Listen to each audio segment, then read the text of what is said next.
Bonjour, professeur Francine Toumi, et merci d'avoir accepté l'invitation de Mon Heure d'Afrique pour parler d'un sujet capital pour l'avenir de l'Afrique, l'inclusion des femmes dans les sciences, à laquelle vous consacrez toute votre énergie depuis plus de 15 ans. Merci Christine pour l'invitation. C'est un plaisir que de participer à cette émission. Le plaisir est pour Mon Heure d'Afrique.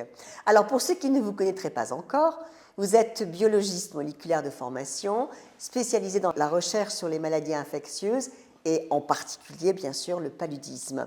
Mais surtout, vous présidez la Fondation congolaise pour la recherche médicale que vous avez créée en 2008.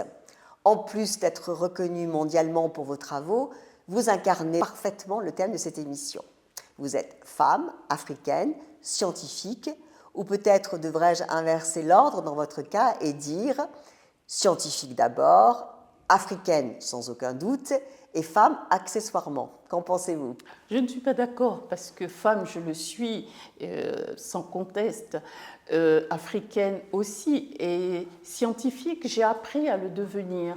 Donc je dirais plutôt femme africaine scientifique. J'ai travaillé dans beaucoup de pays, le Gabon, la Tanzanie, la France, l'Allemagne. J'étais une scientifique. Au Congo, j'ai perdu ma voix, je me suis rendu compte que j'étais une femme scientifique. Donc je n'avais pas de voix parce que j'étais une femme, et donc il a fallu combattre cela pour retrouver une voix dans cet environnement masculin qu'est la recherche scientifique. C'est ce fameux plafond d'ébène qui m'a donné l'idée pour le titre de l'émission dont vous me parliez, car le plafond de verre, on voit à travers, le plafond d'ébène, on n'y voit pas. Absolument. Ça n'a pas dû être du tout facile de s'imposer dans cet univers très masculin de la recherche scientifique. Comment avez-vous fait? Comment vous y êtes-vous prise? Alors, je dirais qu'il n'y a pas eu de stratégie, en fait. Je voulais être scientifique. J'ai découvert la passion de la science à l'Institut Pasteur. J'avais une superviseure, une femme, qui supervisait ma thèse. Et ensuite, à l'Institut Pasteur aussi, la chef de laboratoire était une femme. Mais de retour au Congo, je me suis rendu compte que les stéréotypes étaient encore très importants et qu'il fallait faire quelque chose, c'était de ma responsabilité, comme je le disais tout à l'heure, pour avoir une voix, mais surtout, si on veut résoudre les problèmes du développement, il faut que tout le monde y participe, et les femmes encore plus, donc, puisque nous représentons plus de la moitié de la population. Alors, pourquoi se priver de la moitié de la population et de ses intelligences? Bien évidemment. Mais là, nous sommes en 2025. Et vous avez commencé, je le disais tout à l'heure, en 2008. Et votre fondation a lancé là, en ce mois de janvier, conjointement à Brazzaville et à Pointe-Noire, une vaste campagne nationale d'affichage Femmes et Sciences sur le thème « Transmettre l'ambition à toutes ». Cette campagne Femmes et Sciences que je mène avec la Fondation congolaise pour la recherche médicale a débuté en 2011 et elle a graduellement augmenté en termes d'activité, sensibilisation en milieu scolaire. Ensuite, il y a eu quelques bourses, des petites bourses au niveau, rien qu'au niveau du Congo. Et l'année dernière, nous sommes passés aux bourses régionales. Mais je ne m'intéressais que, entre guillemets, à des femmes non handicapées. Mais je me suis rendu compte que les femmes africaines handicapées, mais c'était la double peine dans la recherche. Donc, et qu'il fallait là absolument faire quelque chose. Par exemple, il n'y a pas de structure d'accueil pour ces femmes. Quand les cours ont lieu à l'étage, elles ne peuvent pas y aller, donc elles renoncent, beaucoup renoncent, en étant bonnes, en ayant des bonnes notes, renoncent à aller à l'université, à poursuivre leurs études, tout simplement du fait de leur handicap, parce que les structures ne sont pas adaptées. Le problème de l'albinisme, là aussi, il y a beaucoup de discrimination, un petit peu moins au Congo, mais dans beaucoup de pays, les albinos et les femmes albinos scientifiques, n'en parlons pas. Et donc, cette année, je me suis dit, cette ambition que je veux transmettre aux femmes congolaises, aux femmes africaines, ben non, il ne faut pas oublier celles qui ont cette double peine. Cette année, je la mets sous le sceau vraiment de l'ambition pour toutes les femmes, et incluant les femmes avec handicap. Nous devons mener le même combat.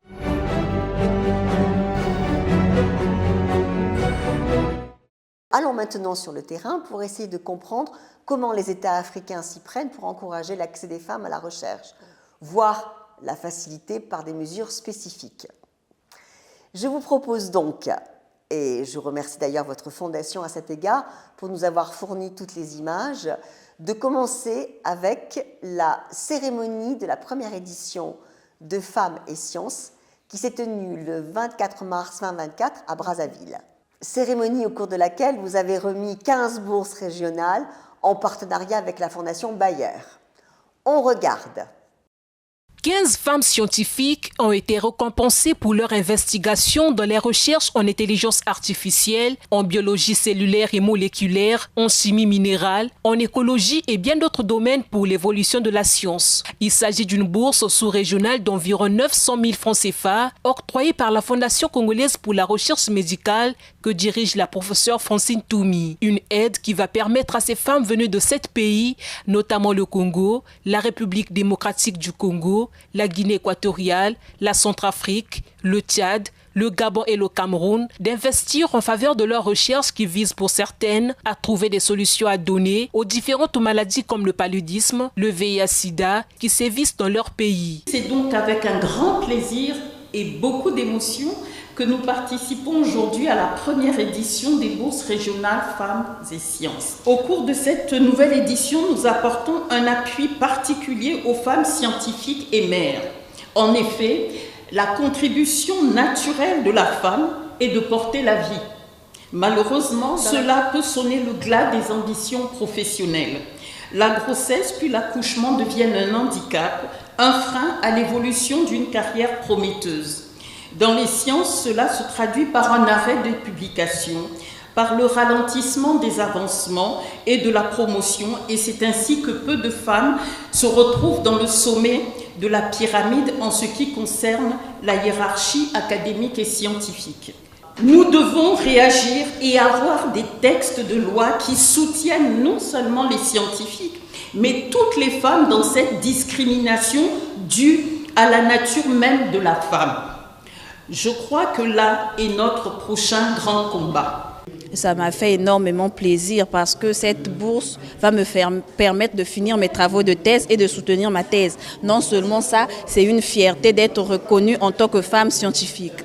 Je travaille sur la pharmacopée, les plantes médicinales plus précisément, celles qui ont une potentialité antidrépanocytaire. Beaucoup de joie, un grand sentiment d'amour pour cette science-là que je fais, parce que parfois, non, je ne suis pas la seule, hein, par exemple là où j'évolue au laboratoire, nous sommes nombreuses, mais aussi longtemps qu'on ne t'encourage pas dans ce que tu es en train de faire. Tu peux abandonner, hein. Donc un peu d'encouragement te donne encore plus d'espoir d'aller de l'avant. Comme moi je fais la chimie minérale, là, avec le langage courant on dit que c'est la chimie des hommes. Mais au milieu peut-être de 12 que nous étions comme chercheurs, j'ai pu soutenir ma thèse, la première dans la promotion en plus. Et c'est vraiment, ces encouragements-là me vont droit au cœur. Cette bourse concerne les femmes qui, malgré la grossesse, ont poursuivi leurs études et celles qui sont arrivées en doctorat dans les domaines scientifiques. Alors, peut-être une première explication sur le choix de vouloir primer des doctorantes qui ont eu des grossesses. Est-ce là le plus gros obstacle pour des scientifiques africaines pour qu'elles puissent faire carrière chez elles dans leur pays, en Afrique? Non, bien sûr que ce n'est pas l'obstacle majeur, mais c'est un obstacle important parce que culturellement, la femme, la jeune femme doit avoir des enfants. Donc, c'est un rôle culturellement très important.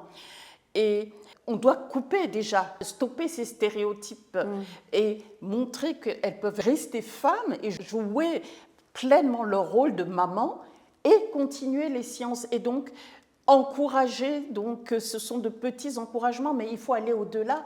Il faut que dans les textes, il faut que dans les institutions, un espace soit aménagé pour ces femmes qui ont des enfants, parce que c'est tout à fait naturel. Bien sûr.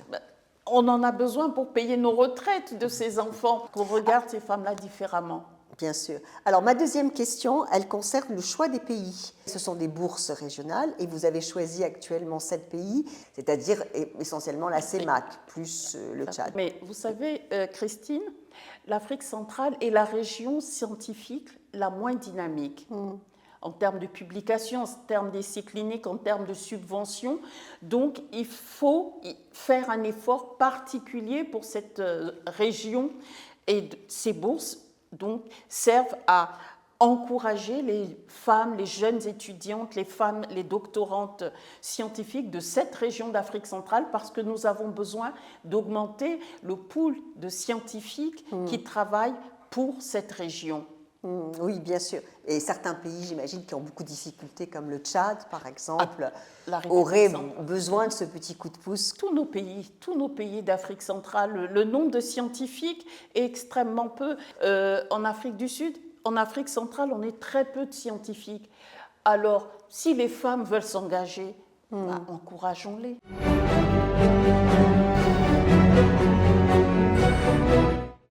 Je vous emmène maintenant chez votre voisin, de l'autre côté du fleuve. Malgré l'absence de statistiques fiables, bon, c'est la RDC, on sait que ce pays regorge de talents scientifiques et notamment de femmes scientifiques. C'est ce que montre ce reportage réalisé à Kinshasa pour Mon Heure d'Afrique par Mami Ilela, directrice générale du programme en langue nationale à la radio-télévision nationale congolaise. On regarde. En République démocratique du Congo, nombreuses sont les chercheuses scientifiques qui s'illustrent dans des découvertes et essais cliniques de vaccins contre les maladies tropicales et virales. Ces femmes ont été mises en lumière lors du premier conclave du génie scientifique congolais organisé en septembre 2024 par le ministère de la Recherche scientifique à Kinshasa. Les chercheurs, inventeurs et autres innovateurs ont le sentiment que, en fait, ce qu'ils cherchent, ce qu'ils inventent et innovent n'intéresse pas l'État.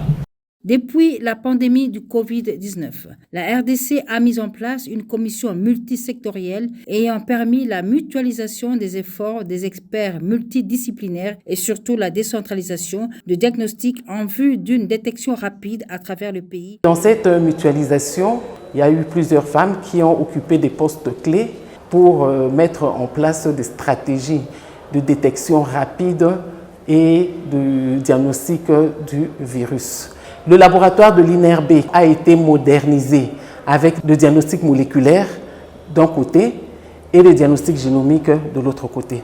Le premier virus en RDC a été détecté par une dame. Et de là, c'est tout le pays qui est entré dans la danse pour pouvoir mettre en place toutes les mesures de lutte. Les scientifiques congolaises se distinguent également dans l'obstétrique médicale, mettant en avant les 13 médicaments et plus pour la femme enceinte, mais aussi la prise en charge des femmes en zone de conflits armés, comme l'indique Mme Annie Chamala, présidente de l'association Sages Femmes. La prescription se faisait même pendant la Covid. Bien sûr, dans notre pays, il y a un peu de restrictions par rapport à ça, parce qu'il y a d'autres catégories de professionnels de santé qui ne reconnaissent pas les droits de prescription aux sages-femmes. Il y avait eu des méthodes qui ont été mises sur pied pour aider les sages-femmes à travailler dans le contexte du Covid. On avait plus abordé les PEF-PP. Donc, comment intervenir après l'accouchement, insérer les DIU-PP. À l'autorité compétente de mettre les bouchées doubles pour rendre compétitives les découvertes des femmes chercheuses, notamment les études sur le dynamisme des transmissions du virus réalisées en RDC pour préparer la pandémie future au niveau continental. Alors, votre réaction, il y a quand même de quoi être fier que ce soit une femme qui ait détecté la première en RDC le virus, là, le SARS-CoV-2, c'est quand même quelque chose à noter. Oui, absolument, mais en RDC, les femmes sont très créatives. C'est un très grand pays et les femmes sont très créatives. Dans ce reportage, je vois que le ministère de la Recherche scientifique de la République démocratique du Congo met en place des mécanismes pour encourager. Et puis je crois que cette foire était la première du genre à mettre en avant les talents congolais. C'est très bien, il faut continuer cela, se rendre compte qu'on a des talents, mais je pense même qu'on le sait. Mais après, que fait-on pour qu'ils aillent plus loin, pour arriver jusqu'à des brevets, jusqu'à une commercialisation. Donc il faut continuer cet effort. Il faut peut-être un petit peu de fonds. La recherche, c'est d'abord de l'argent. Mais bien sûr. Ça commence par là. Et bien sûr, mais pensez-vous que nos pays soient si pauvres que ça? Je ne suis pas certaine. Oui, c'est peut-être juste une allocation de ressources à changer dans ces cas-là. Exactement. Tout à fait, oui. Bon, mais en fait, la raison pour laquelle je souhaitais avoir un reportage pour montrer les réalités au Congo, c'est parce que, justement, comme vous êtes très actif dans les instances scientifiques panafricaines, je voulais vous demander, la Covid-19 a-t-elle vraiment permis de mutualiser les efforts de la recherche en Afrique? Car j'ai souvenir, moi, du président Tshisekedi venant à Paris après la pandémie pour une conférence sur le refinancement de l'Afrique et militant fortement pour que des vaccins soient fabriqués en Afrique. L'une des leçons tirées de la pandémie, c'est se rendre compte que nous étions trop dépendants du Nord.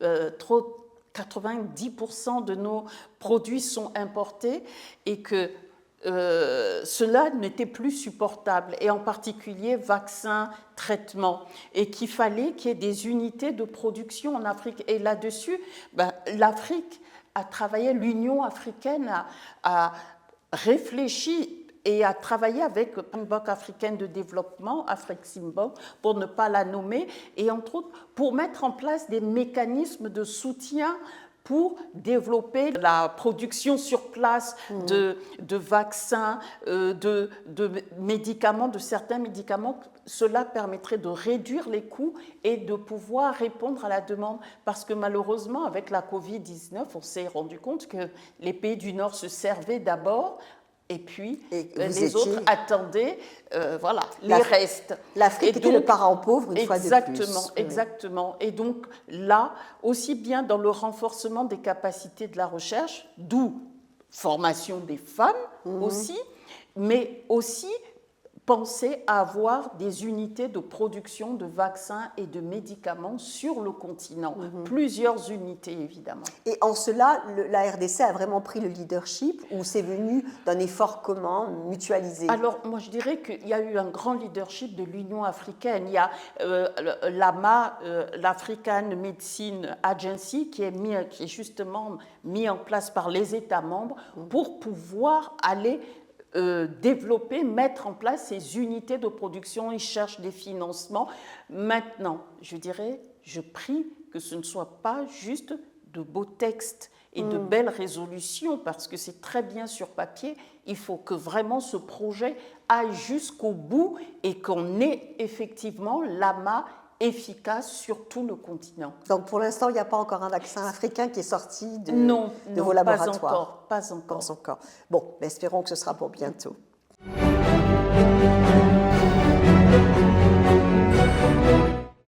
Je vous propose maintenant de traverser l'Afrique et d'aller au Sénégal. Disons que j'ai gardé le meilleur pour la fin, car avec près de 35% de femmes dans la recherche scientifique, mon pays d'adoption, excusez-moi de le privilégier, rivalise avec le score d'un pays comme la France. C'est quand même pas peu. Et comment le Sénégal s'y est-il pris pour atteindre ce résultat? C'est ce que montre ce reportage réalisé pour Mon Heure d'Afrique par Neil Fatim Sarr, journaliste reporter d'images. On regarde. Au Sénégal, les femmes ont investi les domaines scientifiques dans les années 2000.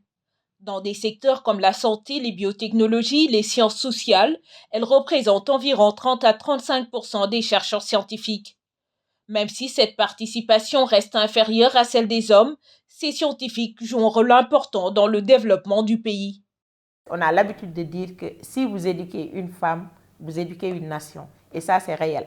Parce que si une femme trouve quelque chose qui a un impact auprès de la population, elle n'attend pas juste la publication scientifique qui va lui permettre d'avancer, mais elle le transforme en outil de vulgarisation pour informer la communauté, pour que la communauté puisse prendre les mesures nécessaires et bénéficier des résultats de cette recherche. De nombreux programmes ont permis de réduire les inégalités de genre en encourageant la participation des femmes dans la recherche et l'innovation. C'est le cas notamment de l'Institut Pasteur de Dakar. Sur un ensemble de 600 chercheurs, 44% sont des femmes, avec comme objectif à terme d'arriver à 60%.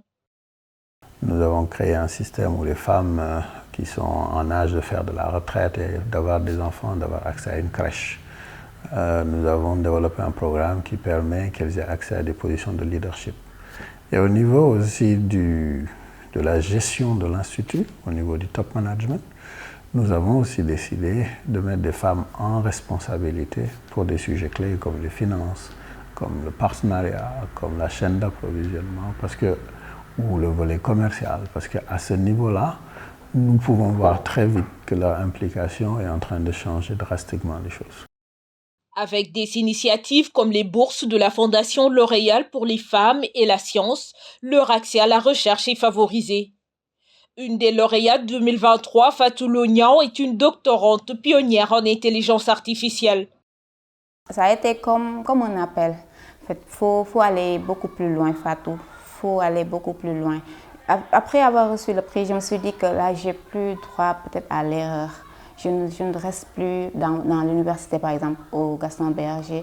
Là, ma thèse va être suivie et les résultats doivent être plus concrets et plus significatifs pour le Sénégal, mais pour les autres qui ont un regard sur le travail que je suis en train de faire. Si le Sénégal fait partie des pays qui investissent le plus dans l'éducation en Afrique subsaharienne, les pesanteurs culturelles et la persistance des préjugés liés au genre détournent bien souvent les femmes de l'enseignement des sciences, la technologie, l'ingénierie ou les mathématiques. Pour y remédier, le gouvernement actuel, dans la lignée de ses prédécesseurs, a proposé des initiatives prometteuses pour que les jeunes filles s'intéressent aux sciences dès leur plus jeune âge et y fassent carrière. Alors, votre réaction ? C'est encourageant. Il faut s'inspirer de ce qui marche chez les autres pour pouvoir aller plus vite. Et donc, le Sénégal a pris en quelques années, on voit le nombre de femmes, comme a dit Dr Amadou, le nombre de femmes dans les positions top du management, et on voit la différence au niveau de l'Institut Pasteur dans les résultats qui sont excellents. Donc, la formation, l'éducation, donc les clés sont là. Maintenant, il faut les appliquer et copier pour pouvoir multiplier cet exemple positif dans tous nos pays. Mais ça a été dit, les barrières culturelles sont encore là. Oui, on va y revenir. Mais oui, moi, comme vous, je retiens aussi ce que dit le directeur de l'Institut Pasteur, qui, pour notre audience, est complètement indépendant. L'Institut Pasteur de Dakar n'a plus rien à voir avec l'Institut Pasteur français. Absolument. Donc, je retiens effectivement la création de conditions. Il a le même souci que vous. Quand vous honorez des doctorantes qui ont eu des grossesses, lui fait en sorte que ces femmes chercheurs puissent avoir une crèche, puissent pouvoir être à la fois mères et scientifiques, et puissent mener leur carrière. Voilà. Je pense que la création de conditions, c'est peut-être même pas très onéreux à mettre en place. Non, c'est une question de volonté, parce que pour 1 franc ou 100 francs CFA investis, je crois que le retour sur investissement est tellement plus important, multiplié par 10 ou par 20, parce qu'un cerveau en paix est tellement plus productif. Donc, malgré ces bonnes nouvelles, en ce qui concerne le Sénégal, il n'en reste pas moins que les pesanteurs culturelles persistent. Ça vous a frappé également. In fine, est-ce que ce n'est pas plutôt l'affaire des gouvernements africains de faire évoluer les mentalités ? Je crois qu'on a tous besoin d'exemples. Et il y avait très peu de rôles modèles de femmes scientifiques, africaines, épanouies, qui réussissent. Donc là aussi, ce que de nombreuses fondations qui ont ce même objectif d'augmenter le pool de femmes scientifiques utilisent le fait de mettre en avant des femmes pour montrer que, voilà, elles ont réussi, donc vous pouvez réussir. Et moi, je donne toujours l'exemple en disant, mais ces rôles modèles étaient là, mais ces rôles modèles ne nous ressemblaient pas. Donc, il est important d'avoir des rôles modèles qui nous ressemblent. Et pour le Congo, ma modeste personne est mise dans ces affiches parce que, bon, tout le monde sait que je suis une vraie scientifique, je ne suis pas un mannequin, entre guillemets, pour la photo qu'on met, qui joue la scientifique, non. Donc, pour que nos jeunes filles s'identifient et se disent que, elle est comme moi, elle a réussi, Donc, je suis capable de faire ce qu'elle a fait, et même pas de faire ce qu'elle a fait, mais de faire mieux que ce qu'elle a fait. C'est ce que nous essayons de faire en multipliant ces rôles modèles et dans beaucoup de pays. Oui, en effet, je pense que c'était indispensable et je crois que le Congo a de la chance de vous avoir trouvé. Oh, mais il y en a d'autres, mais il était important de mettre en avant, d'avoir de la visibilité sur ces femmes scientifiques, parce qu'il y en a eu, il y en a beaucoup, mais elles n'étaient pas visibles. Elles n'étaient pas visibles. On ne les entendait pas et on ne les voyait pas. Nous arrivons maintenant à la fin de cette première partie, mais si vous voulez tout savoir sur l'inclusion des femmes africaines dans les sciences, surtout, restez à l'écoute.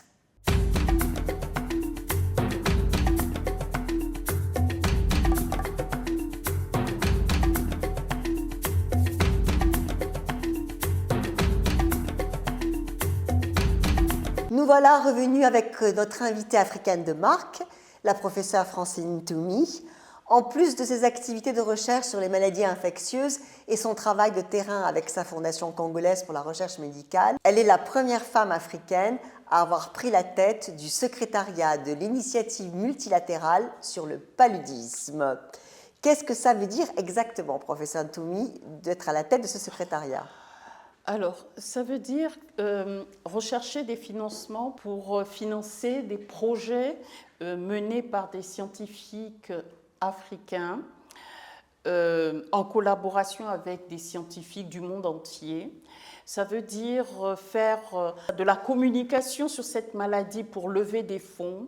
Ça veut dire conduire régulièrement la plus grande conférence sur le paludisme, là aussi avec tous les décideurs, les scientifiques, pour faire le point de la question et trouver les orientations de recherche, parce que l'initiative multilatérale sur le paludisme est l'initiative qui réfléchit sur le développement de diagnostics, de vaccins, de traitements, angle scientifique. Rollback malaria, c'est le contrôle de la maladie, c'est plus l'opérationnel. Qu'est-ce que vous recommanderiez aux jeunes Africaines qui veulent faire de la recherche scientifique ? D'aller se former et de faire carrière d'abord à l'étranger, puis de revenir ensuite ? Ou bien les choses ont-elles déjà changé et il est possible aujourd'hui en Afrique pour une scientifique de rester dans son pays ? Non.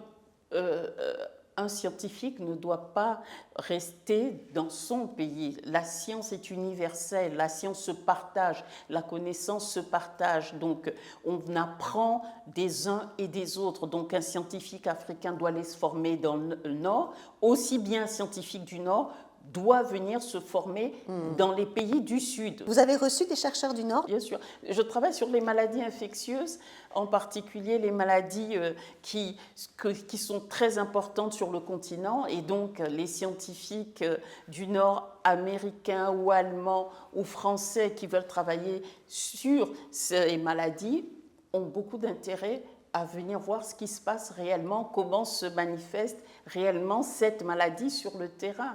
Parce qu'il y a une différence entre travailler dans un très beau laboratoire du Nord, sur des tubes avec des cellules infectées, des rats, des souris, mais voir une personne dans son écosystème, la maladie s'exprime en tenant compte de beaucoup de facteurs et pour bien les comprendre, il faut être sur le terrain et collecter les données sur le terrain. Bien sûr.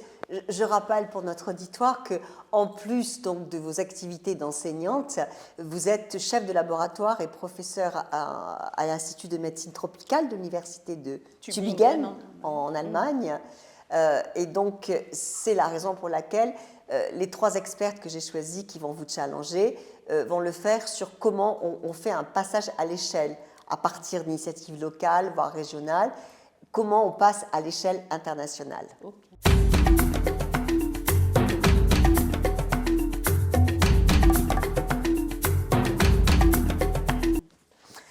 Alors, la question de ma première experte, tout d'abord, elle dirige le programme Women in Science à l'UNESCO.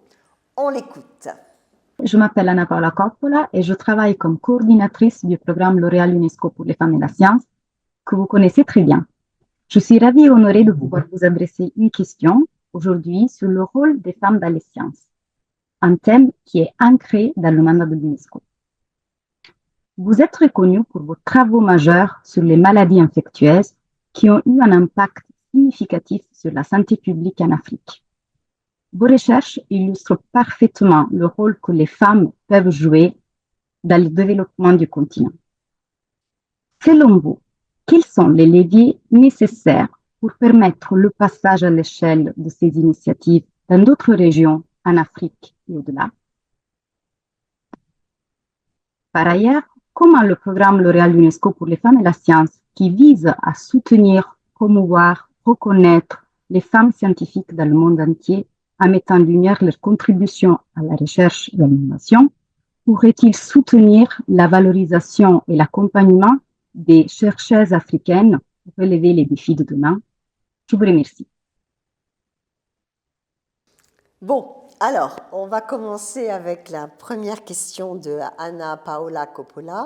Alors là, il faudrait déjà valoriser la profession de chercheur en Afrique, parce qu'elle est dévalorisée avec des salaires très peu attractifs. Donc, valoriser ce métier, en montrer l'importance. Ensuite, donc, y mettre les budgets nécessaires, avoir des laboratoires bien équipés qui permettent à nos jeunes femmes de pouvoir travailler et faire un travail de qualité sur place, et évidemment mettre en place des mesures d'accompagnement, des bourses adaptées qui leur permettent quelquefois des mobilités qui leur permettent de partir avec femme et enfant, avec mari et enfants. Donc il faudrait une adaptation des mécanismes, des mesures d'accompagnement pour passer à l'échelle et donc promouvoir l'excellence en sciences quand le leadership est féminin, pour mettre cette visibilité et attirer beaucoup plus de jeunes filles. Ok. Alors, quant à la deuxième partie de sa question, on peut peut-être la préciser un peu plus, si vous en êtes d'accord. Les bourses L'Oréal UNESCO gagnées par des doctorantes africaines, je suis allée regarder, sont au nombre de 35 depuis la création du programme pour l'Afrique en 2010. C'est finalement assez peu. Qu'en pensez-vous? Comment on pourrait faire pour faire en sorte qu'il y en ait plus? Alors, peu, c'est mieux que rien.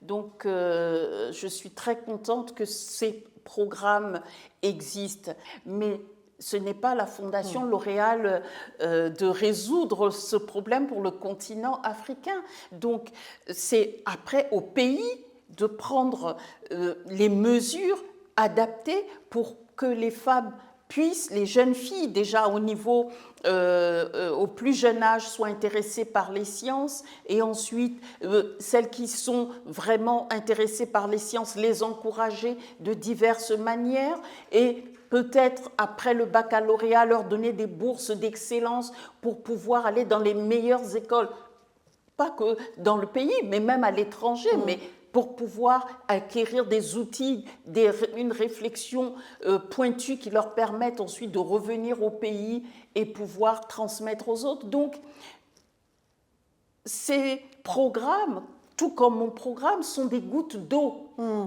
en apparence. Mais un jour, ces gouttes d'eau feront des taches et pourront permettre alors d'avoir un résultat beaucoup plus visible. Mais c'est important, ces gouttes d'eau sont très importantes. Donc vous prenez la stratégie du colibri. Exactement.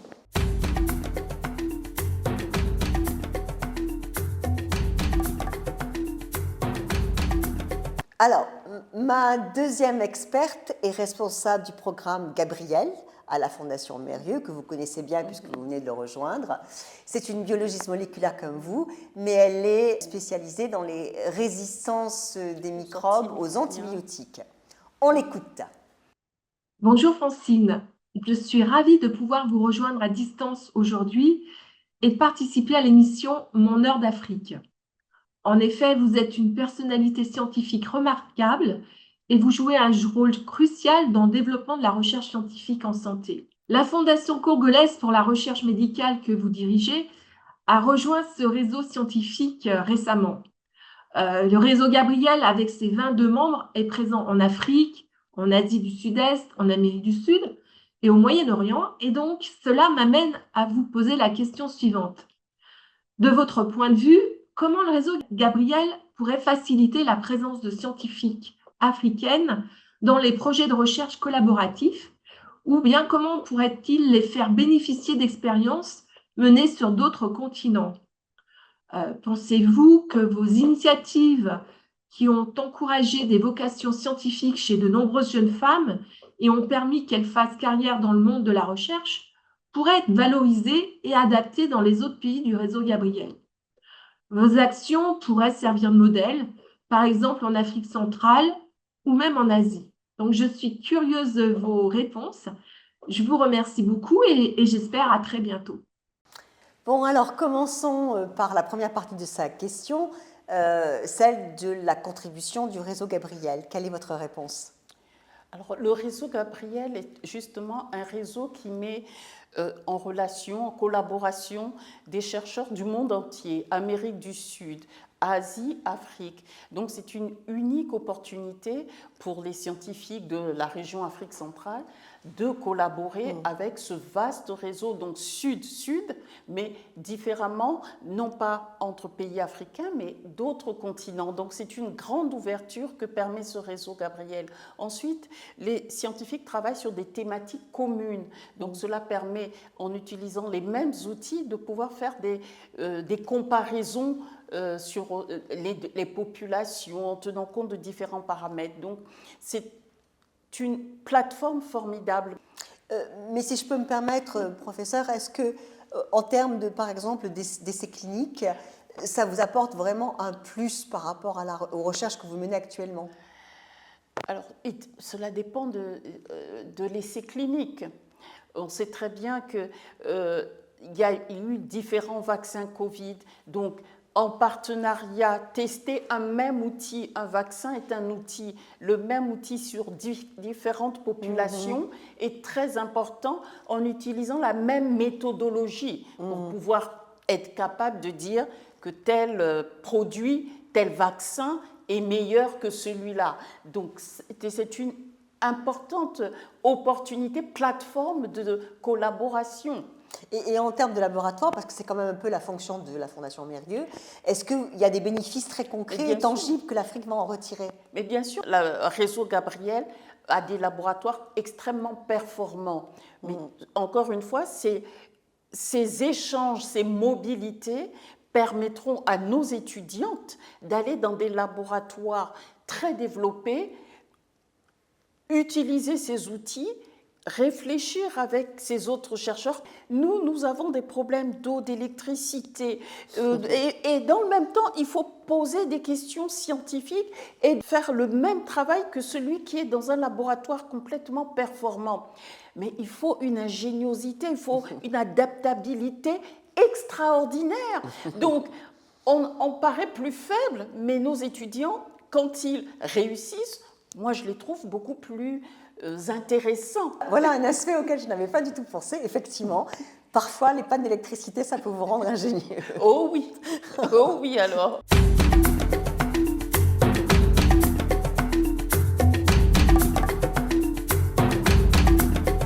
Ma troisième experte vient du Sénégal, encore, allez-vous me dire, mais celle-là, elle valait vraiment la peine. Elle est directrice exécutive de la fondation Afrivac, qui s'occupe de l'immunisation des populations en Afrique et des vaccins notamment. Elle est aussi représentante de la société civile au PPC et à APTT de Gavi, grande institution s'il en est pour les vaccins. Et elle est également membre du Strategic Advisory Board de RVMC. C'est en fait la collaboration régionale pour la fabrication des vaccins. On l'écoute. Je m'appelle Anne-Marie Mbengue-Sey, je suis la directrice exécutive d'Afrivac Institute au Sénégal. En votre qualité d'experte renommée dans la lutte contre le paludisme, je souhaiterais recueillir votre avis sur la pertinence de poursuivre effectivement et activement les recherches sur un vaccin contre le paludisme en Afrique, à l'heure où des avancées comme le vaccin RTS ou AS01 offrent des perspectives limitées en termes d'efficacité. Pensez-vous qu'il serait stratégique de rediriger une partie des ressources de recherche vers d'autres pathologies émergentes ou prioritaires, telles que les maladies non transmissibles ou les zoonoses, par exemple? Et par ailleurs, quel rôle moteur des fondations locales comme la vôtre pourraient-elles jouer pour orienter des priorités et compléter les actions de grandes organisations internationales telles que le Fonds mondial, Rollback Malaria ou Gavi? Plus particulièrement, comment est-ce que ces structures pourraient-elles mobiliser des financements durables et garantir l'appropriation par les communautés locales tout en contribuant à des stratégies globales d'immunisation en Afrique subsaharienne? Bon, alors, la question sur le vaccin pour le paludisme. Alors, il y a 2 vaccins actuellement sur le paludisme, 2 vaccins homologués, reconnus par l'OMS, le RTSS et le R21. Ce sont des vaccins, effectivement, qui n'ont pas une très grande efficacité, mais on dira qui ont une certaine efficacité, mais qui permettent de sauver la vie d'enfants. Donc, même si l'efficacité n'est pas optimale, ils ne sont pas à négliger. Deuxièmement, la recherche doit continuer. On sait très bien que le développement d'un vaccin, d'un médicament prend 20-30 ans. Pourquoi s'arrêter face à ces difficultés? En plus, un vaccin contre un parasite, il n'y a rien de plus difficile. D'où il n'y en a pas. Très peu de vaccins contre un parasite. Donc, il faut que la science continue de travailler. Donc, je suis pour, au contraire, il faut mobiliser plus de ressources pour pouvoir trouver le bon antigène, la bonne présentation de l'antigène, la bonne structure qui va permettre d'augmenter l'efficacité de ces 2 vaccins ou trouver un 3e vaccin. Il y a des vaccins qui sont dans le pipeline, mais qui n'ont pas les financements adéquats pour passer à des phases 2 ou 3. Il faudrait que ce vaccin soit trouvé, bien sûr, là où le paludisme frappe le plus, à savoir l'Afrique. Absolument. Ensuite, dans la mobilisation des ressources, il faudrait que, justement, les Africains, les scientifiques africains participent beaucoup plus.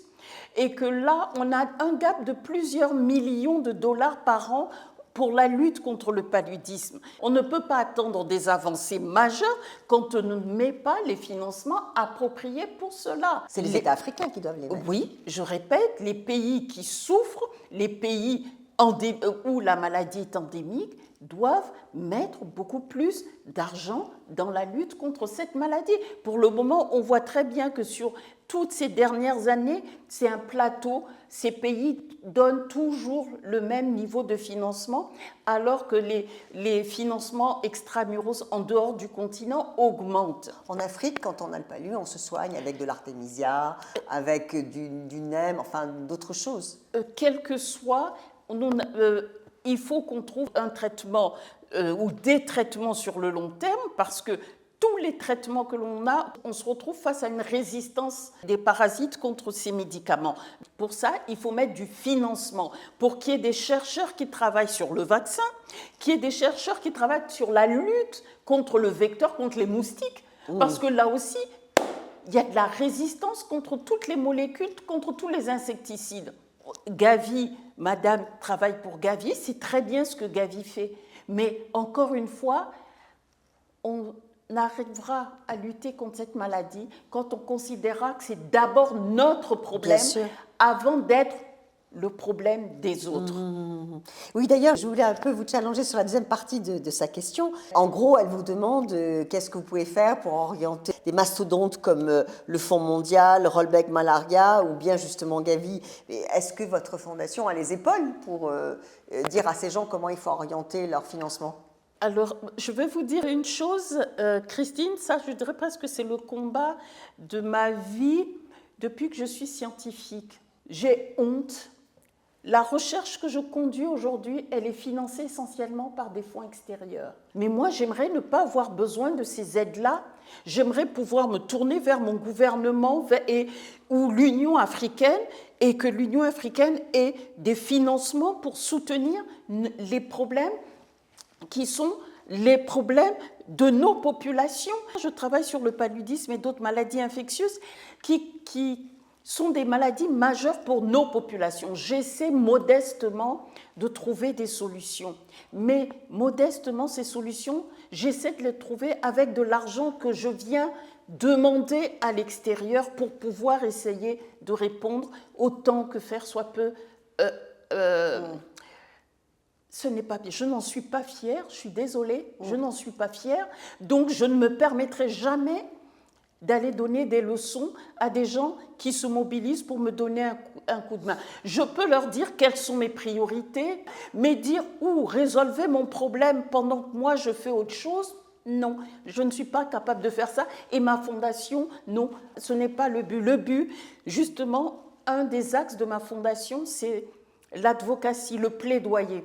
Même si je fais le plaidoyer au Parlement allemand ou au Parlement français pour plus de soutien, bon, mon vrai plaidoyer, c'est en Afrique. C'est en Afrique. Parce que je veux qu'ils comprennent, que tout le monde comprenne que la recherche, c'est important et que nous devons trouver ces solutions nous-mêmes et que les autres viennent nous appuyer, pas nous donner pour faire, mais nous appuyer. Voilà quel est mon rêve.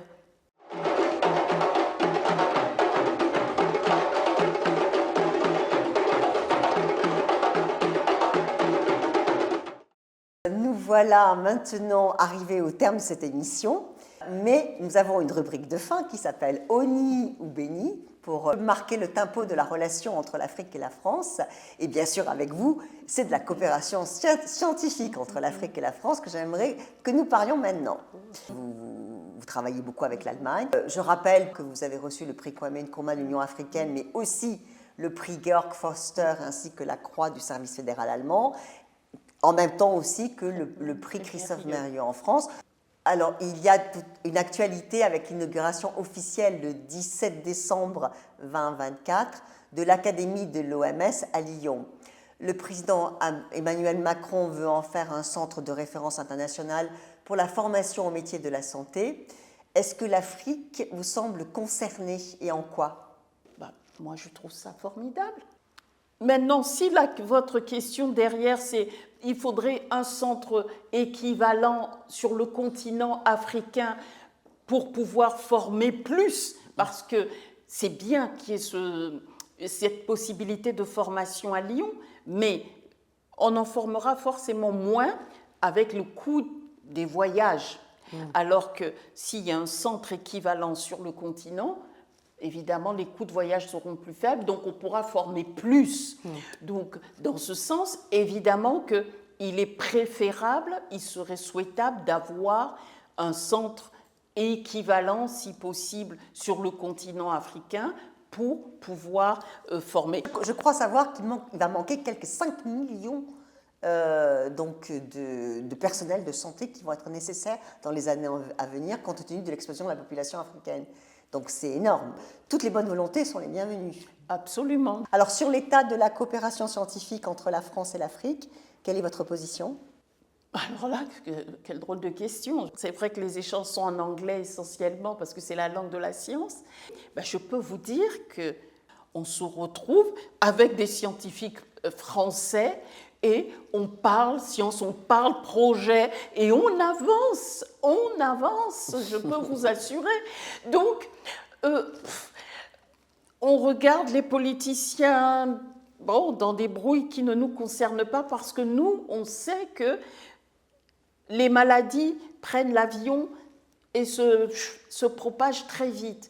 Donc, les maladies ne choisissent pas les pays ni les nationalités. Là-dessus, justement, j'étais très surprise, très étonnée de voir le souci des scientifiques français face à la situation justement au Mali et au Burkina, parce qu'il y a des projets qui avaient commencé, des études, mais extrêmement intéressantes, qui étaient faites en collaboration, des étudiants qui sont formés par des équipes qui sont au Mali, qui sont en France, donc c'était vraiment des échanges scientifiques très intéressants et qui fonctionnaient très très bien au regard des publications. Donc je peux vous dire que ces échanges continue et que les scientifiques ne sont pas brouillés. Voilà. Donc, eh bien, sur ces bonnes paroles, Encore 1000 merci, chère professeure Francine Toumi, d'avoir accepté l'invitation de Mon Heure d'Afrique et bon retour chez vous. Merci pour l'invitation et pour ce bon moment passé.